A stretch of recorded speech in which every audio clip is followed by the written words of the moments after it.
c'est bien sûr l'océan Indien. D'autres questions, d'autres cadeaux à gagner demain sur IDFM Radio Anguin.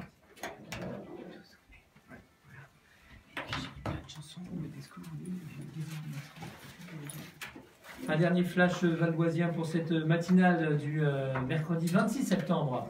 Et nous commençons tout d'abord avec une grève qui dure et persiste sur la commune de Sarcelles. Le mouvement de grève dans les bureaux de poste de Sarcelles ne faiblit pas. Selon la direction, 5 agents étaient en grève encore hier. Et réunis en intersyndicale, les postiers protestent contre une réorganisation qui déboucherait sur des suppressions de postes alors qu'ils ont déjà subi une réduction de personnel en 2016. Depuis le début du mouvement, le 13 septembre, les grévistes font signer une pétition. Celle-ci a atteint plusieurs centaines de signatures. Une école écolo à Bessancourt qui ouvrira en 2019. La construction du 3e groupe scolaire au sein de l'écoquartier des Meuniers a commencé. L'ouverture est attendue pour la rentrée 2019 avec sa structure en bois et sa chaudière à granulés bois. Le futur bâtiment a 8 classes, 3 en maternelle et 5 en élémentaire, plus une ULIS, unité localisée pour l'inclusion scolaire. Et ce projet ne pouvait que s'inscrire dans la logique de ce quartier pensé dans le respect de l'environnement et du développement durable. Poursuivons toujours avec un peu d'environnement et la ville de Vauréal vient d'être distinguée pour ses initiatives en faveur de l'environnement et plus précisément pour son jardin-école inauguré au mois d'avril. Cet espace pédagogique permet de sensibiliser les habitants aux techniques de jardinage respectueuses de la nature à travers des ateliers gratuits menés régulièrement par des bénévoles engagés. La commune s'est donc vue remettre le trophée paysagiste pour l'environnement mercredi dernier par le groupe Pélanque, constructeur d'équipements pour les services liés à l'agriculture. C'était votre flash valdoisien sur IDFM Radio Anguin. Un nouveau point sur l'actualité proche de chez vous à 12h10. Merci d'avoir suivi la matinale. Merci à notre invitée du jour, la chanteuse Sarah Lou. D'ailleurs, en ce moment, vous pouvez découvrir sa petite prestation live sur notre page officielle Facebook IDFM Radio Anguin. Le bar de l'économie arrive avec Florence Sueur, 9h, 10h30. Très bon mercredi et rendez-vous demain matin.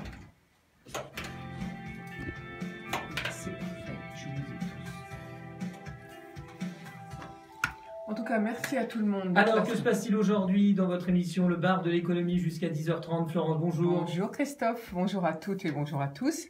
Eh bien, ce matin, on va parler de cœur et de sport. En rapport avec l'événement qui aura lieu ce week-end Bien en sûr, Anguin-les-Bains. les entretiens médicaux d'Anguin, un magnifique plateau ce week-end, ce samedi, gratuit pour tous, ouvert à tout le monde. Donc venez toute la journée, ce sera très intéressant et vous aurez même l'explication du cœur artificiel, mais vous saurez tout dans quelques secondes. Bien sûr, et puis il faut savoir que votre cœur et le mien fonctionnent différemment. Hein. Exactement. Enfin non, ils fonctionnent de la même manière, mais les symptômes peuvent être différents s'il y a des soucis techniques. Les explications dans un instant, juste après le générique de l'émission Le Bar de l'économie. Bonne émission Florence. Merci Christophe, à tout de suite.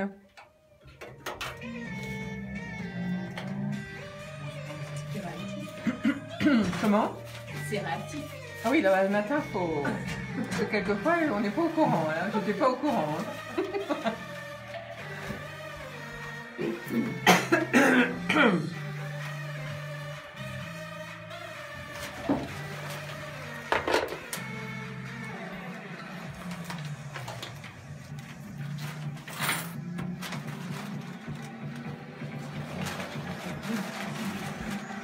On y va.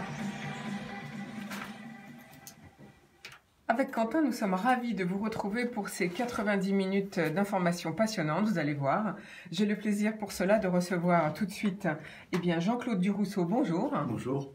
Vous êtes l'organisateur des entretiens médicaux d'Anguin qui vont se dérouler ce samedi sur le thème des maladies cardiovasculaires. Et c'est ouvert à tous, comme je vous le disais, à toutes. C'est gratuit, quel que soit votre âge, venez, ça va être très intéressant. D'ailleurs, Jean-Claude Durousseau va tout nous raconter dans quelques secondes. À ses côtés, Michel Darmon, bonjour. Bonjour. Vous êtes médecin généraliste. Et puis, à vos côtés, Stéphane Tabet, bonjour. Bonjour. Alors, vous êtes cardiologue à Anguin. Vous êtes tous les deux basés d'ailleurs à Anguin-les-Bains. Merci d'être avec nous ce matin. Manu Ars est aussi avec nous. Bonjour Manu. France. Alors vous représentez notre start-up du jour, car en fait, vous êtes ingénieur et parachutiste et vous avez fondé eFly, qui s'installe en plein dans Paris. On saura tout tout à l'heure. Et le sport, c'est bon pour le cœur, justement. Merci en tout cas à vous 4 d'être avec nous ce matin. Alors, à 10h, spécial international, comme tous les mercredis. Aujourd'hui, Pascal Boniface, directeur de l'IRIS. Je vous rappelle que c'est l'Institut des relations internationales et stratégiques. Il va recevoir Jean-Pierre Filu, professeur à Sciences Po, spécialiste du monde arabe, qui vient de publier Généraux, gangsters et djihadistes, une histoire de la contre-révolution arabe. Et ce livre, vous pouvez vous le procurer aux éditions La Découverte. Il explique tout, vous verrez, du concept mamelouk. Vous saurez ce que c'est tout à l'heure. Donc, je vous rappelle nos fréquences, FM 98.0, bien sûr, par internet, la web radio idfm.fr, vous appuyez sur la flèche bleue, ou bien en direct sur Facebook, en vidéo, c'est tout de suite pour ces 90 minutes. Allez, on revient tout de suite, comme d'habitude, une jolie pause musicale. À tout de suite. Alors, c'est qui là? Là, c'est Maroon 5. Lequel? Get My Girl. C'est pas le nouveau d'aujourd'hui? Si. Mais dans votre nouveau dossier, il y a des titres, vous l'avez déjà? Ah bon, moi je sais pas. Vous les avez repris de trucs? Non, moi j'étais très pressée ce matin quand j'ai fait ça. J'ai pas eu le temps de regarder et de dédoubler.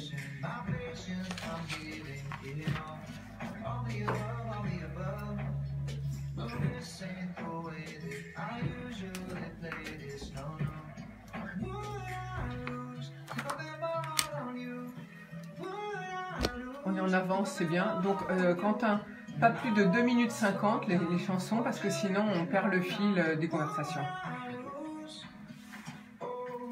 Vous n'êtes pas d'accord? Surtout, on n'a pas l'expérience. Non, mais quand vous écoutez une émission de radio, vous aimez que ce soit entrecoupé de musique ou de quelque chose? Oui, mais c'est vrai que... Pardon? Avec modération. Voire même pas du tout, c'est vrai, je trouve. Sans musique, hein. Moi, je préfère les contenus. Ah, vous préférez les contenus, vous? Les échanges avec les gens, bien sûr. D'accord. Et vous, Jean-Claude?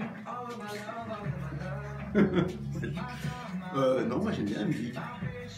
Bon. Non, moi je trouve que quand si on a 1 heure de contenu, les gens s'endorment. On s'endort.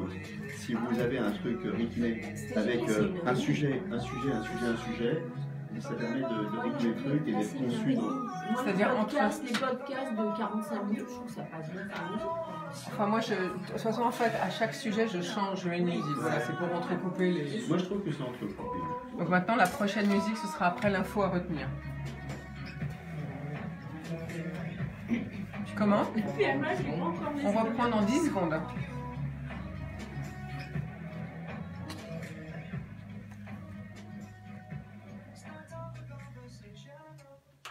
Au bar de l'économie sur EDFM, vous venez d'entendre Maroon 5 avec Best My Heart. Alors aujourd'hui, on parle de sport et du cœur. Pour cela, j'ai le plaisir de recevoir Jean-Claude Durousseau, Michel Darmon, Stéphane Tabet et Manu Ars qui sont avec nous. Mais tout d'abord, on va leur demander, comme d'habitude, c'est l'exercice du matin, c'est l'info à retenir et on va leur demander ce qu'ils pensent de ce que j'ai choisi au niveau des informations. La première, c'est le Comité consultatif national d'éthique prend à nouveau position pour l'ouverture de la PMA à toutes les femmes, pour les couples de femmes et les femmes seules, mais il demeure hostile à la gestation pour autrui. Dans l'avis rendu, le comité d'éthique se déclare également favorable à une autoconservation des ovocytes qui donne aux femmes la possibilité de congeler leurs ovocytes pour une utilisation future. Les seules restrictions posées sont les limites d'âge. Le comité consultatif se dit également favorable à la procréation assistée post-mortem, toujours pour les femmes bien sûr, dont les cas sont très rares. Concrètement, qu'est-ce que ça veut dire? Eh bien, c'est un embryo cryoconservé après le décès de l'homme qui pourrait être utilisé par sa conjointe. Alors, il se prononce aussi pour la possibilité de lever l'anonymat des donneurs de sperme, tout en précisant qu'il faudra encadrer ces modalités avec des décrets très précis et en respectant le choix du donneur. Enfin, sur la question de fin de vie, le Comité consultatif national d'éthique estime qu'il n'est pas nécessaire de modifier la loi, ce qui veut dire que la loi sur l'euthanasie, comme certains la voulaient, ne sera pas modifiée. Donc finalement, qu'est-ce que ça veut dire dans le temps tout ça? Eh bien, ces préconisations doivent permettre de nourrir les discussions parlementaires qui vont s'ouvrir au début 2019, puisque le gouvernement doit préparer maintenant sur cette base un projet de loi avant de la fin d'année. C'est-à-dire que par rapport à ce que je vous ai indiqué, il faut maintenant que la loi française s'adapte, puisque pour l'instant, elle n'autorise pas tout ceci. Alors peut-être un commentaire. Alors en tant que médecin, on va demander peut-être à Michel Darmon et à Stéphane Tabet de nous dire ce qu'ils en pensent. Michel Darmon. Bon, c'est un sujet polémique qui est compliqué et qui suscite beaucoup d'émotions chez chacun. Je pense que ce qu'on peut dire aujourd'hui, c'est certainement pas ce qu'on aurait pu penser il y a quelques années, que nos mentalités évoluent énormément. Et l'idée qu'on se fait tout ça bouge avec, que les femmes puissent accéder à la PMA pour les couples de femmes, je pense que c'est essentiel. Il y avait une très grande souffrance par rapport à tout ça. Est-ce que vous le voyez dans votre clientèle? Ce sont des choses qu'on voit. Est-ce que les gens abordent ce sujet oui, avec le médecin? Oui, ça c'est des sujets qu'on voit. Après, est-ce que ça ne va pas permettre de lever une certaine hypocrisie de choses qui se font sous le couvert ou qui se faisaient autrement? Voilà. Et puis, certainement que je pense que les choses vont continuer à évoluer, que peut-être que pour les hommes, les choses vont bouger aussi dans les années qui viennent. Vous pensez aux femmes qui partent en Espagne ou dans d'autres pays qui sont beaucoup plus laxistes sur ce sujet. Stéphane Tabet, vous voulez réagir? Oui, donc c'est vrai que quand on... entièrement d'accord avec ce que dit Michel, c'est vrai qu'après on pense aux couples d'hommes qui après pourraient également trouver quelque part un peu injuste que les couples de femmes puissent avoir... Donc vous regrettez que ça ne soit pas ouvert aux hommes? Tant qu'à faire, autant faire en sorte qu'il y ait une égalité totale entre les différents couples. En fait, donc, ce que vous voulez nous dire, c'est que c'est une sacrée évolution de la société. Autant réfléchir jusqu'au bout, parce que là aussi, quand on voit certains couples d'hommes qui partent à l'étranger, voilà, le problème va vite se poser de toute façon. Puis je pense que ce qui est important, c'est surtout qu'un enfant puisse grandir dans une vie de couple, qu'elle soit harmonieuse, quelle qu'elle soit, mais équilibrée et harmonieuse. Aimante et je harmonieuse. ne sais pas si c'est uniquement le fait de couples homosexuels ou bi ou famille monoparentale, parce qu'il y a beaucoup de familles monoparentales. Par contre, ce qui me maintenant. paraît essentiel, c'est le comité d'éthique, par contre, qui met un levier sur la limite d'âge, parce que là, on voit à l'étranger des choses complètement aberrantes et inacceptables. Merci Michel Darmon. Jean-Claude Durousseau, vous voulez réagir? Oui, le schéma de la famille traditionnelle, il est en train de bouger, et puis il est de moins en moins majoritaire aujourd'hui, donc c'est les évolutions de la société dont parlait Michel. Moi, c'est tout à fait anecdotique ce que je veux dire, mais ça a son importance, c'est qu'il y a déjà une pénurie de donneurs, on ne le sait pas assez, des donneurs de sperme, et le fait d'ouvrir encore plus, bon, c'est très bien, hein, mais il va falloir y aller, messieurs. Donc, on faire un appel aux hommes, aux donneurs, d'accord. Merci beaucoup. Manu Ars. Moi, pour ma part, ce que je retiens, c'est le fait qu'on n'aille pas plus loin sur l'euthanasie. Donc certaines personnes vont pouvoir aller en Suisse, mais ce ne sera pas le cas de tout le monde. Mais j'espère qu'un jour on pourra choisir sa vie et choisir sa vie jusqu'au bout. Choisir sa mort. Vous avez raison de le souligner parce que j'ai entendu les chiffres. Un médecin belge parlait donc des listes de Français il disait que c'était énorme. Je veux dire, il y a une liste d'attente phénoménale de gens qui demandent effectivement en Belgique d'être reçus, et donc il est obligé de sélectionner les dossiers et il prend vraiment que les cas dramatiques, même si tous ceux qui viennent sont des cas quand même dramatiques, mais il est obligé de prendre le plus dramatique du dramatique. Merci Manu Ars, parce qu'effectivement c'est un point très important et très douloureux. Alors, seconde info, c'est une première depuis 18 ans. La Sécurité sociale va dégager en 2019 700 millions d'euros de bénéfices. Et oui, c'est ce que le gouvernement a annoncé, en tout cas prévoit, en faisant d'importantes économies sur l'assurance maladie, les retraites et les allocations familiales. Les pensions de base versées par l'assurance vieillesse et les prestations familiales seront revalorisées à seulement 0,3%. Je vous rappelle que l'inflation est de 1,6%, ce qui équivaut à une économie de 1,8 milliard pour la sécurité sociale. S'ajoute à cela 3,8 milliards de maîtrise des dépenses du côté de l'assurance maladie, un peu comme les autres années d'ailleurs. Et il est attendu un remboursement moins important sur les médicaments s'il ne s'agit pas de génériques à partir de 2019 ou de 2020. Et ce sera donc à la charge des médecins qu'il revient de prescrire ces génériques. Et si vous ne les prescrivez pas, messieurs, mesdames les médecins, eh bien c'est le patient qui sera moins remboursé. Alors, sans ces mesures, le déficit aurait plongé à 3 milliards d'euros l'an prochain. Le solde final inclura tout de même un manque à gagner de 2 milliards d'euros, correspondant à de nouvelles exonérations de cotisations que l'État ne compensera pas financièrement. Je pense aux heures supplémentaires exonérées de cotisations sociales, à la suppression du forfait social sur l'intéressement dans les PME ou encore à la correction de la hausse de la CSG pour les retraités modestes. Ça, je vous l'ai annoncé il y a quelques jours. Bon, ça ne mérite pas, je pense, de réaction, mais vous voulez réagir, Jean-Claude Durousseau? Si, moi je voulais réagir parce que bon, c'est très bien que la Sécu fasse des économies, je pense que tout le monde est ravi. Qu'elles deviennent entre guillemets équilibrées. Mais je pense aussi, parce que nous, notre sujet c'est la santé, je pense aussi qu'on dit toujours que la santé a un coût, il faut se rappeler que la santé ça n'a pas de prix aussi, et que souvent on nous raconte des sornettes, et notamment moi je pense que la santé elle va coûter de plus en plus cher, et qu'il faut regarder ça en face. Elle va coûter de plus en plus cher. Pourquoi?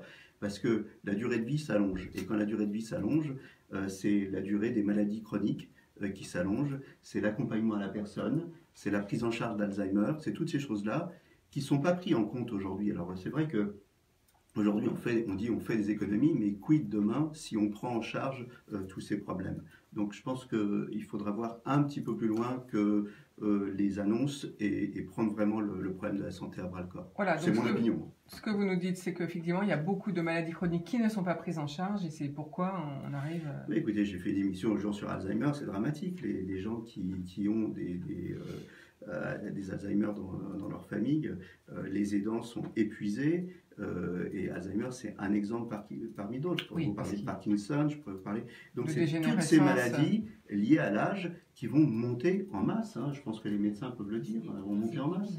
Merci, Michel Darmon, d'avoir souligné ce point qui nous est... Et c'est des maladies chroniques, hein, c'est tous les mois qu'on paye. Hein, quand on est diabétique, quand on a du cholestérol, là c'est tous les mois. Dans le mot maladie chronique, il y a chronique, c'est quotidien, tous les mois on prend Stéphane Tabet. Oui, non, tout à fait. Il est certain qu'il s'agit de sensibiliser le plus possible la population, comme quoi les actes de la vie de tous les jours va déterminer en grande partie le risque de développer au fil du temps de ce type de maladie chronique. Donc c'est la responsabilité de chacun. Oui, la prévention, vous avez raison, Stéphane. Et puis effectivement, comme le disait Jean-Claude, de souligner que la santé a forcément un coût, on nous dit sans arrêt que c'est un fardeau, c'est un poids, mais que ce poids financier, il faut l'assumer, et que on est dans un pays où on a la chance d'avoir accès à des soins exceptionnels. C'est logique que les gens vieillissants aient le souhait d'être le mieux possible pris en charge, et qu'on est obligé d'assumer ce coût. Manu Ars.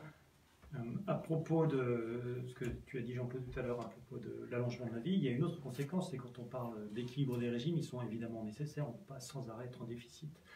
Je pense qu'il y a eu un traitement assez injuste par les médias d'une manière générale, on tape sur les retraités. Non, on ne tape pas particulièrement sur les retraités. Les retraités, dans les années 80, avaient un niveau de vie qui était inférieur à celui des actifs. Aujourd'hui, c'est l'inverse. Les retraités ont en moyenne un niveau de vie qui est supérieur à celui des actifs. Et on fait porter par une population de 25 millions d'actifs l'ensemble du système général, et en particulier les retraites. Et beaucoup de personnes trouvent injuste parce qu'on leur a dit « vous avez cotisé pour votre retraite, vous avez donc payé votre retraite ». Non, c'est faux. On ne fait que payer la retraite de ses aînés. Voilà. Je suis d'accord, mais il ne s'agit pas d'opposer une catégorie de population à une autre. Moi, je dis simplement qu'il s'agit de voir que la santé va coûter plus cher. On nous raconte des bobards quand on nous dit qu'un jour, la santé coûtera moins cher, qu'on aura maîtrisé les dépenses de santé. C'est pas vrai. Ah, tout à fait. Oui, je parlais du régime des retraites particulièrement. Et donc, la question qu'il faut se poser, c'est quand vous allez être malade, ça nous arrivera tous, quand vous allez vieillir, est-ce qu'on veut une médecine comptable ou est-ce qu'on veut une médecine humaniste? C'est tout. Oui, c'est un long débat de toute façon, parce que il faut tenir compte effectivement de l'allongement de la vie, mais aussi de l'accroissement de la population. Ça, c'est aussi un facteur qui joue. Et puis, dans ces cas-là, il faudrait engager le sujet sur l'alimentation, qui n'est pas forcément très vertueuse. Il y a plein de sujets. Voilà, donc il y a plein de sujets. On va passer à l'info suivante, si vous voulez bien. Là aussi, il ne faut pas nous demander de réagir. Je veux bien vos commentaires. l'heure justement. C'est sur la consommation d'alcool qui tue plus que le sida, la tuberculose et la violence réunies selon l'Organisation mondiale de la santé. L'alcool tue 3 millions de personnes chaque année, soit un décès sur 20 dans le monde. Dans le monde, 5,3% des décès sont liés à l'alcool. Et chez les plus jeunes, ce taux atteint, chez les plus jeunes, je veux dire entre 20 et 29 ans, ce taux atteint 13,5%. Alors, particulièrement pour les hommes, puisqu'ils détiennent la palme, c'est les 3/4 des décès sont des hommes. Beaucoup trop de personnes et leurs familles et leurs communautés souffrent de conséquences de l'usage nocif de l'alcool, que ce soit par la violence, les problèmes de santé mentale et les maladies comme le cancer et les accidents vasculaires cérébraux, a révélé le directeur général de l'OMS, Tedros Adhanom. Voilà, la consommation moyenne journalière des personnes correspond à, je rappelle, 33 grammes par jour, soit l'équivalent de 2 verres de vin ou d'une bouteille de bière, 75 millilitres. L'Europe est le continent où la consommation d'alcool par habitant est la plus élevée du monde, bien qu'elle ait baissé de 10% depuis 2010. En tant que médecin, peut-être une réaction, Stéphane Tabet? Oui, alors en effet, en plus, une vaste méta-analyse est parue il y a à peine un mois, est parue dans le Lancet, qui prouve que l'alcool est dangereux même à faible dose. Alors on connaît tous, on dit généralement que le cœur, finalement, à faible dose, c'est bon pour l'alcool, c'est bon pour le cœur. Oui, on dit dose. pour le vin très Voilà. tannique que c'est très bon pour le cœur. Alors on le dit, cette étude très intéressante prouve en effet que l'alcool, à partir d'un certain âge seulement, à partir de 60-70 ans, on a une diminution des coronaropathies, les maladies des coronaires, certes, mais c'est largement contrebalancé par le nombre de cancers. Et ça, c'est clairement démontré dans l'étude. Et c'est pour ça que maintenant, il est clairement démontré que l'alcool tue dès les tout premiers verres, et surtout quand on commence ça tôt. Donc il ne faut pas... Certes, Tôt, vous voulez dire moins de l'adolescence. coronaires, mais plus de cancers. Moins de maladies des coronaires, mais beaucoup plus de risques de cancer. Donc l'alcool, en fait, on sait maintenant que l'alcool est un facteur d'augmentation des cancers. Ah oui, tout à fait. Et puis d'autres maladies cardiaques également, parce qu'on parle des coronaires, mais augmentation du risque d'insuffisance cardiaque, augmentation des troubles du rythme aussi, bien sûr, avec toutes les complications qui vont avec, accident vasculaire cérébral, bien sûr. Donc c'est fini les petits apéros l'été quand on est en vacances, c'est ça que vous voulez nous dire? Ponctuellement, peut-être, mais en tout cas, le petit verre de vin tous les jours, finalement, c'est pas anodin, hélas. C'est pas anodin. Michel Darmon, alors vous êtes généraliste, oui, je rappelle. Donc, là aussi encore, je trouve vaste sujet, très polémique. Il faut quand même reconnaître qu'en France, l'alcool, c'est notre culture. C'est comme si on nous disait qu'il ne faut plus manger de fromage aussi. Ça fait partie de nos racines et de notre culture. Donc après, on peut se demander, bien sûr que médicalement, ces études sont essentielles et incontestables, mais est-ce que on a du recul par rapport au tabac? Il y a des lobbies derrière tout ça. Est-ce qu'en France, on va pouvoir aussi soulever c'est un impact économique énorme? Je pense que ça rentre en ligne de compte. Merci Michel Darmon. Je rappelle que vous êtes généraliste et Stéphane Tabet, cardiologue. Alors, dernière info du jour, c'est les effets indésirables de la cigarette électronique qui n'arrivent pas à être vraiment enregistrés parce que les modèles de cigarettes évoluent en permanence. Mais quand même, une étude montrerait que quelqu'un qui utilise une cigarette électronique aurait une pathologie pulmonaire avec une exacerbation de la toux notamment. C'est une analyse américaine. Alors un médecin a dit, lorsqu'on a des shoots d'une substance étrangère qui arrive brutalement au niveau des vaisseaux sanguins, il y a forcément une réaction vasculaire et on ne sait pas vraiment en fait la conséquence de tout ça.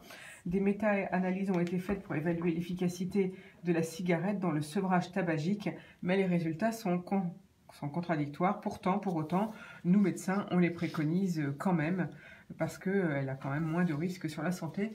Jean-Claude Durousseau, vous voulez réagir sur les cigarettes électroniques? Les tabacologues quand même disent une chose, c'est que si on évalue le risque de la cigarette à 100%, le risque de la cigarette électronique, lui, est de 5% par rapport au risque de la cigarette. En fait, dans la cigarette électronique, qu'est-ce qu'il y a? Il y a des arômes, et ces arômes, ils sont contrôlés maintenant, ils ont un label CE et AFNOR. C'est vrai qu'on a peu de recul, mais on a quand même une bonne dizaine d'années maintenant de recul, ils sont CE-AFNOR. Dans ces arômes, il y a aussi de la nicotine.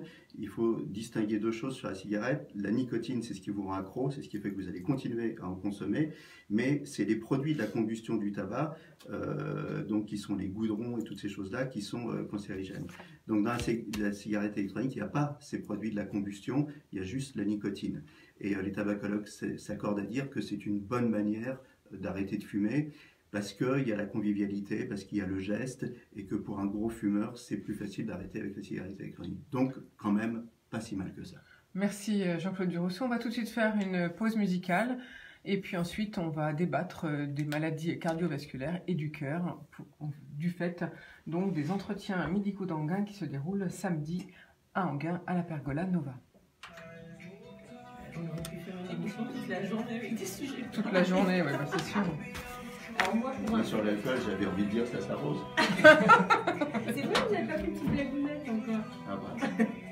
Il est très sage ce matin. Alors moi, pour info, j'ai vu un patient là, ce mois-ci, pour la première fois à qui je fais toujours un interrogatoire médical, vous fumez, machin et tout. Là, je fume, vraiment, j'aimerais pas. Tu dis, ah ouais, tu fumes. Vraiment, je voudrais m'arrêter. Et donc, pareil, il me dit, j'essaie le moyen, ça marche pas. Je dis, pourquoi vous n'êtes pas passé par la cigarette électronique? Et là, il me dit, ah non, mais alors, attendez. Moi, je suis commerciale dans une société où justement, on commercialise les cigarettes électroniques. Jamais de la vie. Parce que jamais de la vie. Parce qu'il sait ce qu'il y a dedans, parce qu'il dit que c'est nocif, parce qu'il dit qu'on n'a pas de recul, parce que ça je le vois, les patients, je ne sais pas quand mais quand ils commencent, ils font des cigarettes électroniques. Mais on a l'impression qu'ils sont scotchés à un truc qui ne lâche. Ce que les tabacologues disent aussi, c'est que ça apprend à gérer son taux de nicotine, puisque, oui, nicotine. Mais si on augmente la dose, en fait, on devient encore plus dépendant. Hein, ouais. Après, il y a la gestion. On achète ces produits. Mais les additifs, vous dites qu'ils sont meilleurs qu'avant, c'est ça? Je dis pas qu'ils sont meilleurs, je dis qu'ils sont contrôlés. C'est CE-AFNOR. Ah oui. Donc, ouais, mais même, moi j'ai essayé une fois la cigarette électronique, ça m'a donné une quinte de tout. En fait, ça mais ça marche pas pour tout le monde. On aurait pu faire un truc. Mais moi j'ai essayé sans nicotine. Ça marche pas pour tout le monde. Il y a des gens pour qui les patchs ça marche, il y a des gens pour qui la volonté ça marche. Les pains à chicha, on dit que c'est différent. Bon, après, c'est parce qu'il y a dedans, effectivement. Puis c'est meilleur pour la santé? Non. Le mieux c'est de pas fumer. Voilà, bah, c'est ce que je fais. C'est moins cher. Ça fait combien? On reprend là? Oui, si vous voulez. Ça va? Ça fait combien de temps là? Ça fait à peu près 1 minute 30. Ah non, c'est pas beaucoup. On va attendre 2 minutes quand même. Parce qu'après on va se faire engueuler par Christophe qui ne comprend pas pourquoi. Ouais. Non, c'est Martin Garrix avec Burnout. Ah, ça aussi c'est un bon sujet ça. Oui. C'est vrai. Bon allez, on y va parce qu'ils ont beaucoup de choses à dire. Ouais. Il faut y aller. Après, il y a le parachutisme. Bah oui, c'est pour ça. Jean-Claude Durousseau, merci d'être avec nous. Vous êtes l'organisateur des entretiens médicaux d'Anguin qui vont se dérouler ce samedi sur le thème des maladies cardiovasculaires. Je rappelle, Jean-Claude, que nous venons d'écouter Martine Garrix avec Burnout. Alors, la salle Pergola Nova au premier étage des Thermes face au lac va être ouverte à tout le monde ce samedi. Vous allez nous parler des maladies cardiovasculaires. Alors, parlez-nous un peu du plateau de qui vous recevez ce samedi. Alors, en premier, on va recevoir le docteur Tabet, qui est là. Et on va commencer, non mais c'est très important parce qu'on va commencer le congrès avec lui. On ne peut pas comprendre tout ce qui va se passer dans la journée, on ne peut pas comprendre les pathologies si on ne comprend pas le système cardiovasculaire. Donc il va nous le dire. Donc moi je le dis d'une manière brutale et triviale, c'est une pompe, des tuyaux, un rythme, et une fois qu'on a compris ça, on comprend un peu toutes les pathologies qui peuvent en découler. Hein. Si on n'est pas dans le rythme, Stéphane, c'est l'arythmie. Voilà, non, tout à fait. C'est vrai que je vais essayer de présenter ça de façon la plus concise et possible, mais bon, c'est surtout après un plateau très prestigieux qui viendra nous expliquer beaucoup d'autres choses au cours de la journée. Surtout. Voilà, donc après on va détailler les pathologies phares, on va parler du cholestérol, du diabète, on va parler de l'hypertension. Alors l'hypertension, on va s'arrêter dessus parce qu'il y a une grande opération de détection de l'hypertension avec le professeur Blacher de Télieu et avec le Lions Club. Donc il faut savoir qu'il y a 15 millions d'hypertendus en France, mais il y en a 50% qui ne le savent pas, qui ne sont pas traités. Alors, Et les Américains l'appellent le silent killer, l'hypertension. Tueur silencieux, c'est-à-dire que ça fait son chemin des années et des années, et puis un jour, on a un accident. alors Donc là, c'est Stéphane l'occasion de se faire Tabet, dépister. Oui. l'hypertension, on peut s'en rendre compte soi-même ou Non, pas? c'est ça, ce qui est terrible, c'est que finalement, il y a peu de gens qui savent que l'hypertension, finalement, dans l'immense majorité des cas, on n'a aucun symptôme. Du coup, 15 millions de Français sont hypertendus, dont la moitié ne sont pas traités. Et parmi ceux qui sont pris en charge, seulement un tiers des patients sont bien contrôlés, c'est-à-dire finalement 15% des hypertendus, c'est très faible. On peut faire mieux et le meilleur moyen, c'est de sensibiliser les gens sur l'importance du dépistage. Justement. Alors comment il faut faire pour... il faut aller chez qui? Chez vous ou chez un généraliste? Avant tout, c'est la première personne qui voit, et puis surtout ne pas se contenter de de toute façon j'ai eu 16-10, j'étais nerveux ce jour-là, les sensibiliser sur l'intérêt de la surveillance chez le médecin, mais après aussi l'auto-surveillance dès qu'il y a le moindre doute. Oui. Il faut savoir qu'il y a des appareils maintenant qu'on peut acheter en pharmacie ou sur Internet qui sont très très accessibles. On peut prendre sa tension soi-même. Votre médecin va vous expliquer ça, parce qu'il y a des conditions pour le faire, mais c'est pas compliqué. En tout cas, il faut suivre sa tension. Et là, aux entretiens médico-sanguins, dépistage gratuit pour tout le monde. C'est le moment de faire le point. Voilà, venez vous faire dépister samedi à Enghien, ça coûte Mais rien. c'est pas tout. Mais c'est pas tout. Mais non, et c'est pas tout. Il y aura le diabète aussi. Le diabète, donc pareil, dépistage gratuit. On en dit 2 mots du diabète. Oui, alors le diabète, maladie chronique la plus répandue en France, avec 3,5 millions de personnes traitées en 2014, c'est-à-dire 5,3% de la population, en sachant qu'il y a une augmentation d'à peu près 3% par an. Ça vous donne l'idée de l'épidémie qui s'annonce. Et là aussi, très important de dépister, mais aussi de connaître les gestes de la vie de tous les jours qui peuvent éviter alors, bien sûr, de devenir diabétique. Voilà, alors lesquels? Alors, il y a une prédisposition génétique, on le sait. C'est vrai que tout le monde ne va pas forcément être diabétique, même ceux qui vivent avec excès. Mais c'est vrai qu'il faut la conjonction à la fois une prédisposition génétique et puis une hygiène de vie, pas assez de sport, une alimentation trop riche. Bon, là, on parle du diabète de type 2, bien sûr. Le diabète de type 1, c'est une autre histoire. Là, alors, qu'est-ce que c'est le diabète de type 2 et qu'est-ce le diabète de type 1? Alors, le diabète de type 1, c'est un diabète, finalement, une anomalie génétique qui fait que le pancréas n'arrive pas à sécréter une insuline suffisamment efficace. Donc ça, c'est dès la naissance. Donc ce sont les jeunes. À la naissance, en fait, on est diabétique. Ça, c'est dépisté dès plus jeune âge. Alors que le diabète de type 2, certes, une prédisposition génétique d'un pancréas qui pourra, au fil du temps, se fatiguer plus, mais c'est les facteurs environnementaux qui vont surtout jouer sur la possibilité ou pas de développer un diabète, mais là c'est à partir de la cinquantaine. Voilà, donc celui-là il est plus insidieux parce qu'il apparaît très tard, enfin très tard, à la moitié de sa vie. Quoi. Et ça dépend beaucoup des conditions de vie, d'où le dialogue nécessaire, Michel peut nous en parler, avec le médecin généraliste, qui c'est celui qu'on voit le plus souvent, et que ce soit hypertension, diabète, cholestérol, vous êtes en première ligne. Oui, bien sûr. Alors effectivement, c'est tout à fait insidieux. Michel Darmon. Oui, c'est tout à fait insidieux. Il y a souvent peu de signes. Quand il y a des signes, c'est des signes vraiment de décompensation aiguë. Donc là, c'est des cas de figure minoritaire. C'est du dépistage de nos patients en routine, en examen complémentaire de suivi. Ou souvent pour des certificats d'aptitude au sport, pour des consultations de routine, voilà. Par contre, il y a un mot qu'a dit Stéphane et qui est essentiel, c'est qu'aujourd'hui, et ça c'est affolant, le diabète, on parle d'une épidémie. Carrément. Carrément. Qui serait pourquoi? Alors, est-ce que c'est dû à trop de sucre ou trop de sel? Est-ce que les deux, le sucre et le sel, peuvent jouer ou pas trop? Pas le sel. Pas le sel, donc, mais surtout, seulement le sucre. Une vie trop sédentaire, un excès de poids, un surpoids ou une obésité. Et comme le disait Stéphane, c'est le pancréas qui se fatigue. On parle de résistance à l'insuline. D'accord. Donc, en fait, il faut habituer nos jeunes à faire du sport. Nos jeunes et nos moins jeunes. pour éviter d'avoir, vers l'âge de la 50 ans, ce fameux diabète de type 2 qui surgit. Quand vous parlez des jeunes, c'est très important parce que, notamment quand on parle des maladies cardiaques et du système cardiovasculaire, les jeunes ne se sentent pas concernés, mais du tout. Ils disent, bon, l'infarctus, c'est quand on aura 60 ans et plus, et puis les maladies cardiovasculaires, l'insuffisance cardiaque, tout ça, c'est des maladies de petits vieux. Ok, d'accord, mais ça se prépare jeune, la santé.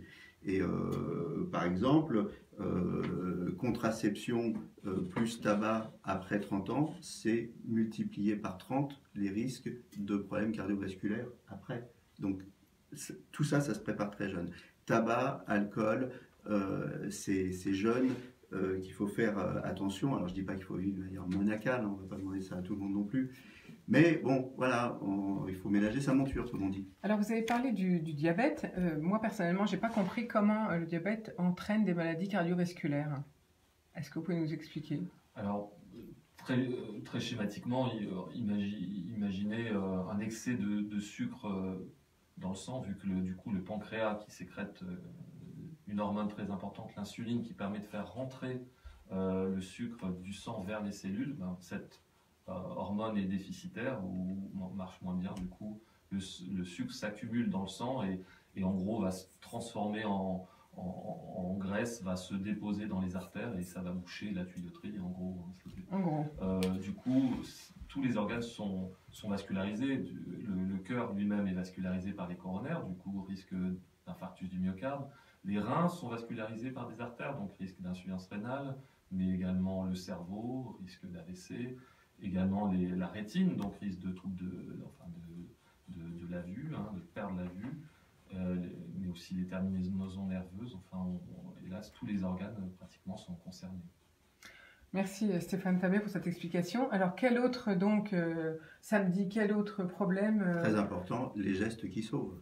Oui. Alors non, d'abord j'aurais voulu savoir, avant les gestes qui sauvent, les symptômes, il semblerait que les symptômes pour les femmes et les symptômes pour les hommes ne soient pas les mêmes. Alors oui, on va s'intéresser au cœur des femmes. Expliquez-nous un petit peu le cœur des femmes. Voilà. On aime votre petit cœur. Voilà. Tant mieux, heureusement qu'on a des... Voilà,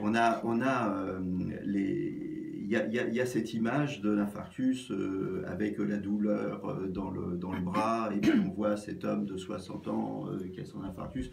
Bon, et les femmes, à tort, se sentaient exclues de l'infarctus et des maladies cardiovasculaires. Donc elles ne pensent pas aux maladies cardiovasculaires.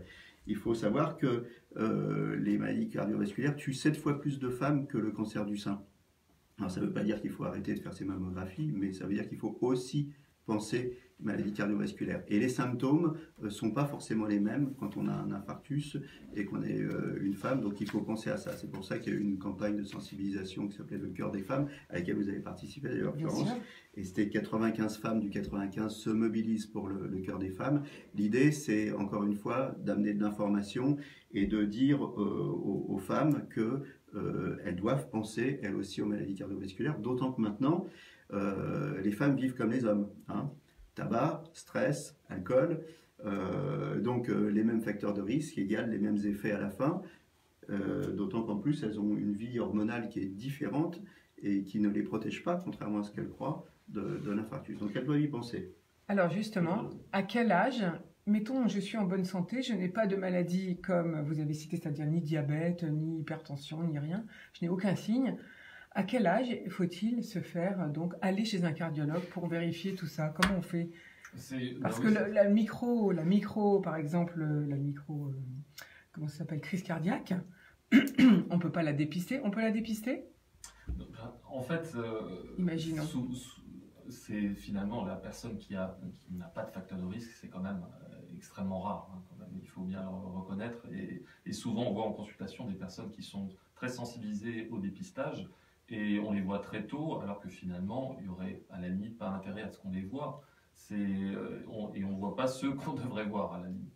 Donc non, c'est surtout quand ils consultent chez leur généraliste, si aucun des facteurs de risque sont présents, à la limite, pas avant la cinquantaine, voire même plus tard encore, s'il n'y a vraiment aucun facteur de risque. Après, les choses sont différentes. Si la personne veut faire par exemple de la compétition sportive, là, bien sûr, vu que l'organisme et le cœur sont sollicités. Voilà, dans ce cas-là, c'est vrai qu'on fera, on testera un petit peu plus que ce que ça peut donner à l'effort, mais c'est surtout l'électrocardiogramme de base qui, chez ces sportifs de plus haut niveau, peut être utile pour démasquer des anomalies de naissance, finalement, des troubles du rythme, des anomalies génétiques.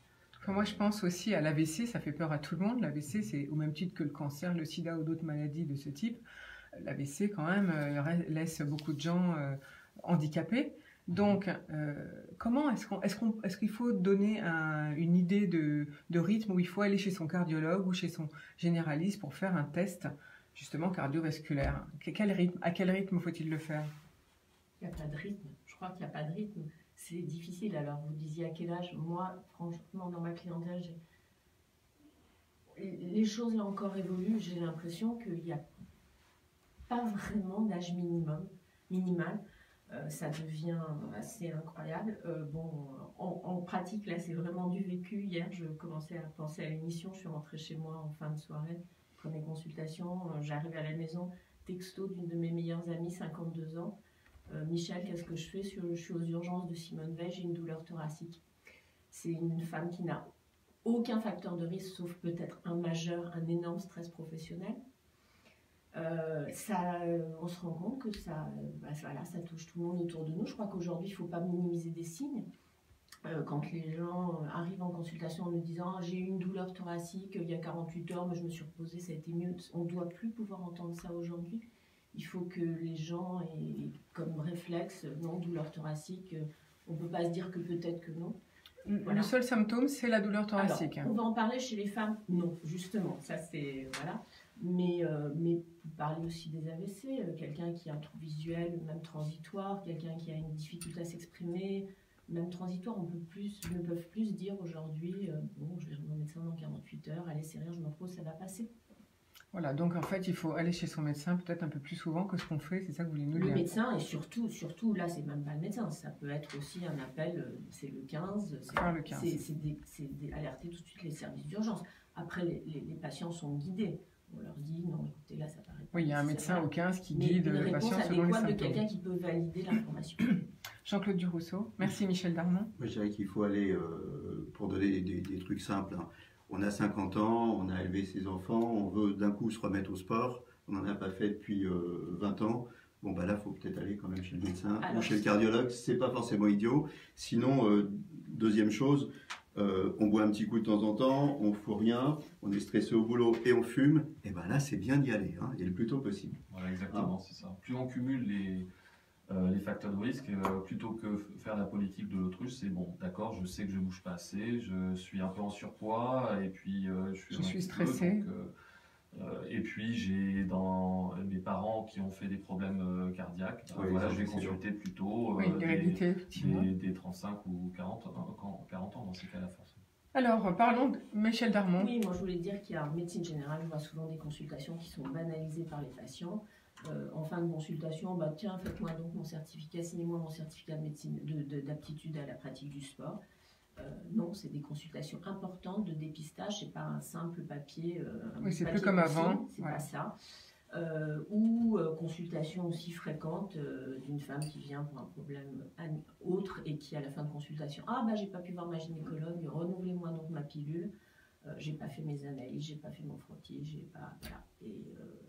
Et ça aussi, c'est un facteur de risque cardiaque. Bien sûr, et puis quand on leur demande s'il y a une consommation de tabac, oh, alors là c'est très très flou, oh, mais oui, mais bon, non, c'est occasionnel, bon, ça on rentre dans des méandres et dans des choses très floues, alors que vraiment c'est essentiel et c'est pas pour être intrusif dans la vie des gens, c'est pour les protéger. Alors justement, protection, parlons donc des gestes qui sauvent. Les gestes qui sauvent, très important parce qu'on n'a plus beaucoup de temps.